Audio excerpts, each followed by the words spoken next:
And welcome into Coach's Comments, presented by Southside Auto Tech. I'm Cristiano Simona, joined alongside by Stars head coach and GM Cody Chupp. And Cody, you never like having a season low 14 shots on goal, but when you score 4 out of those 14 times, it's obviously a great accomplishment. But Matt Barbolini, I'll start off with him. He had 7 goals in 55 games last year. He's got 7 goals in 9 games. What have you seen from him that has shown that he's elevated his game in his second year in Lincoln? Yeah, I think it starts with the summer that he had, and anytime you come back to the league, having been through it, there's a level of confidence. He had a great summer on and off the ice, and he's a more confident player with the puck. I think that line of Bremer, Lopina, and Barbolini have been really good. They have some chemistry dating back to last year, and they're playing extremely well in all facets of the game for us. We use all 3 of them on the penalty kill. They're a power play unit together, so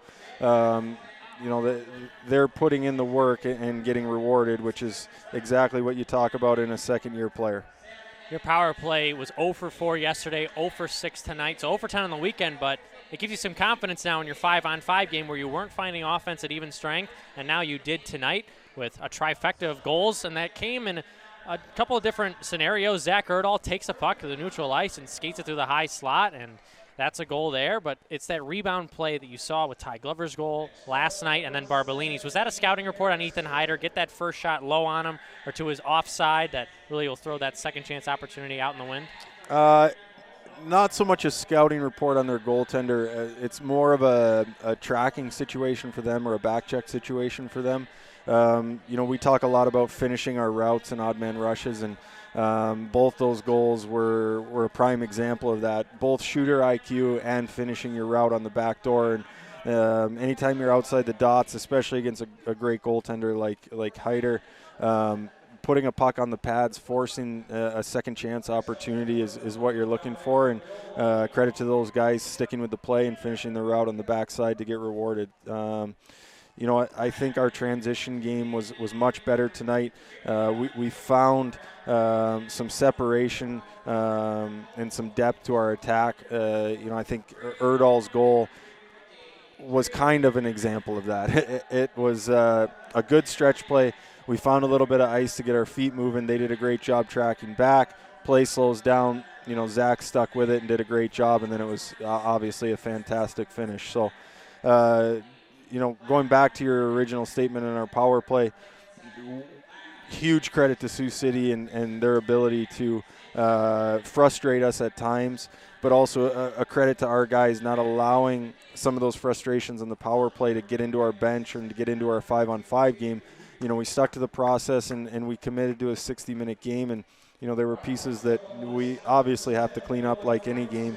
But what I liked is our willingness to stick to the plan through 60 minutes. Well, what you also are going to like are 28 saves out of 29 shots for Ryan McKinchek. He picks up his 3rd win of the season. It seems like every time he secures a win for your team, whether it's the 6-1 win in Omaha, he had great outings against Des Moines and Youngstown, but he really was in his own zone here where it's shots that are coming from left to right. His movement laterally is fantastic, but he just never seems to be out of position. So is that something, again, I asked you, I think after his first win, did you expect this? Well, now, how great is it to have 2 goaltenders that can both move but can also stay square and remain in their net, which really defer those second and third chance opportunities because he's prepared and ready to make that next save.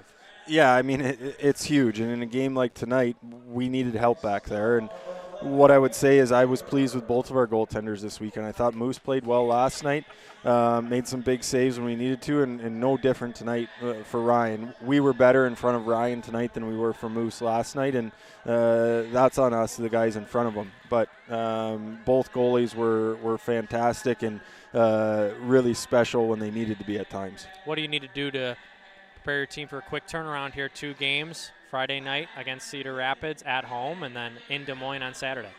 Yeah, Cedar Rapids is a good team, and they play really well in transition, which is pretty similar to a couple other teams that we've played so far this year. They have the ability to score, and their power play is pretty potent. So we got to make sure that we have a great week of practice and preparation. Our focus will always remain on us and continuing to become a better version of ourselves every single day, and that starts Monday when we get to practice. And we're looking forward to having Josh back and Brad right now is a little bit day-to-day, but, those guys will give us a boost to our lineup. And, there's no easy games in this league. So we'll worry about Friday night, take care of business Friday, and then we'll get into Saturday. Cody, thank you so much for doing this. That was Coach's Comments presented by Southside Auto Tech. Head coach of the Stars and GM Cody Chupp. I'm Cristiano Simonetta. Stars win 4-1 over the Sioux City Musketeers and take 3 points out of 4 for the weekend series. We'll see you next week as the Stars take on the Cedar Rapids Rough Riders at the Icebox.